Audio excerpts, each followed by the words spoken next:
বাংলাদেশ কৃষি খাতে নতুন আলোচনার নাম গুড এগ্রিকালচারাল প্র্যাকটিসেস, সংক্ষেপে যাকে বলে গ্যাপ। নিরাপদ খাদ্য, টেকসই উৎপাদন বাস্তবায়ন সবকিছুর জন্যই গ্যাপ অপরিহার্য।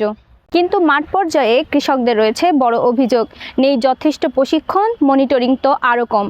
আজ আমরা খুঁজে দেখব গ্যাপ বাস্তবায়ন কতটা এগিয়েছে, কোথায় কোথায় থেমে আছে এর কার্যকারিতা। বাংলাদেশে কৃষিখাত চলছে নানা চ্যালেঞ্জের মধ্য দিয়ে। বাড়তি উৎপাদন ব্যয়, অনিয়মিত আবহাওয়া আর বাজারের অস্থিরতা এর বড় কারণ। কিন্তু দেশের বাস্তব চিত্র একটু ভিন্ন। অনেক এলাকায় প্রশিক্ষণ হয় অনিয়মিত, প্রশিক্ষক সংখ্যা সীমিত, আর অনেক সময় প্রশিক্ষণের মান কৃষকের বোঝার মতো করে সাজানো থাকে না। ফলে গ্যাপের মূল ধারণা অনেক কৃষকের কাছেই পরিষ্কার নয়। মনিটরিংয়ের ক্ষেত্রে রয়েছে আরেক বড় ঘাটতি। মাঠ পর্যায়ে নিয়মিত ফলো আপ না থাকায় কৃষকের শেখা বাস্তবে প্রয়োগ হচ্ছে কিনা তা অনেক ক্ষেত্রেই পর্যালোচনা করা হয় না। সার্ভিস প্রোভাইডার কম, ফিল্ড ভিজিটও কম, আর রিপোর্টিংয়ের বড় অংশই থেকে যায় কাগজে কলমে, বাস্তব মাঠ পর্যায়ে নয়। একটা সময় ছিল যখন বাংলাদেশ আসলে আমাদের খাদ্যে ঘাটতির বাংলাদেশ হিসেবে পরিচিত ছিল।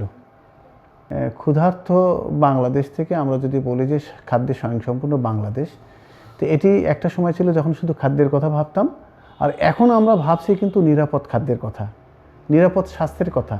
তো সেই বিবেচনায় কিন্তু আমাদের এখন গ্যাপ, গুড এগ্রিকালচারাল প্র্যাকটিস যেটি আমাদের, এটি কিন্তু নীতিমালা অনুমোদন হয়েছে 2018 সালে আমাদের দেশে।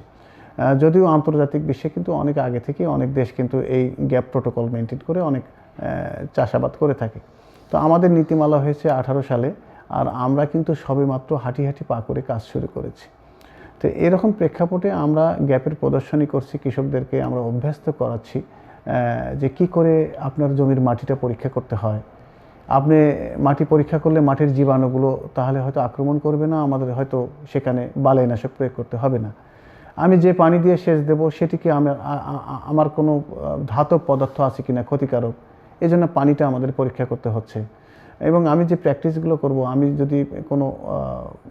যদি রোগ প্রতিরোধক জাত ব্যবহার করতে পারি, তাহলে আমাকে হয়তো রোগ আক্রমণ করবে না বা রোগকে প্রতিহত করতে পারবে। আমাদের মাটি, পানি, জাত নির্বাচন, ম্যানেজমেন্ট প্র্যাকটিসেসের ক্ষেত্রে আমরা বলছি। তারপরে আমাদের বিশেষ করে রোগ পোকা যদি হয়ে যায়, সেক্ষেত্রে সে কীভাবে সেখানে স্প্রে করতে পারে, সে নিরাপদ যে বালাইনাশকের প্রয়োগ সেটি নিশ্চিত করা।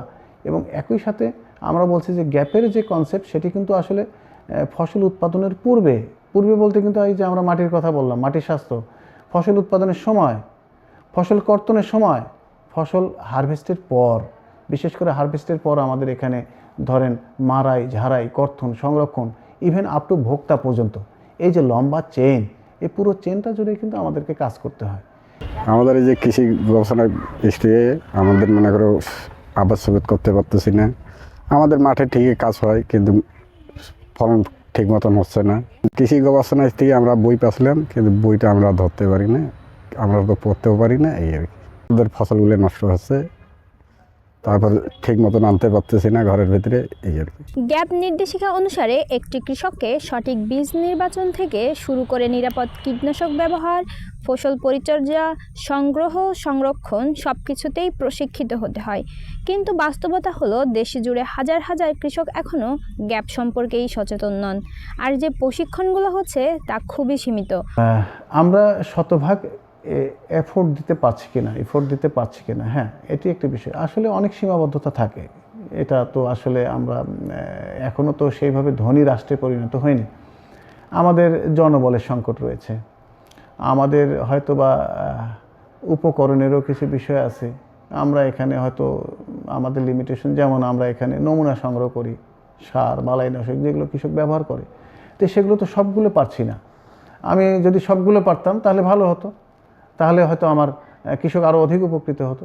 কিন্তু আমি হয়তো আমার সেই ক্যাপাসিটি, আমার যে বরাদ্দ, সেই সাথে আমার ল্যাবরেটরির যে সঙ্গতি, কারণ আমি কালেকশন করলাম স্যাম্পল, কিন্তু এগুলো তো টেস্ট করে হচ্ছে আরেকটি ডিপার্টমেন্ট তাদের ল্যাবরেটরিতে। তো সেখানেও জনবলের সংকট বা উপকরণের সংকট। আমি জাস্ট শুধু এটা উদাহরণ হিসেবে বলছি। তো এরকম হয়তো আমাদের যে সক্ষমতার জায়গাটুকু, সেটি এখনও হয়তো আমরা পুরোপুরি প্রস্তুত নই।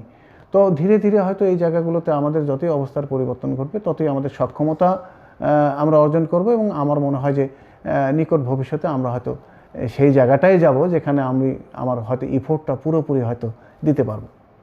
কৃষি হলো বাংলাদেশের জীবনরেখা, আর গ্যাপ হলো নিরাপদ ও টেকসই কৃষির ভিত্তি। মনিটরিং আর প্রশিক্ষণ এই ঘাটতি পূরণ না হলে মাঠ পর্যায়ে এর প্রভাব সীমিতই থাকবে, নীতি তার যতই শক্ত হোক। নিরাপদ খাদ্য নিশ্চিত করতে কৃষকের পাশে দাঁড়ানো এখন সময়ের দাবি।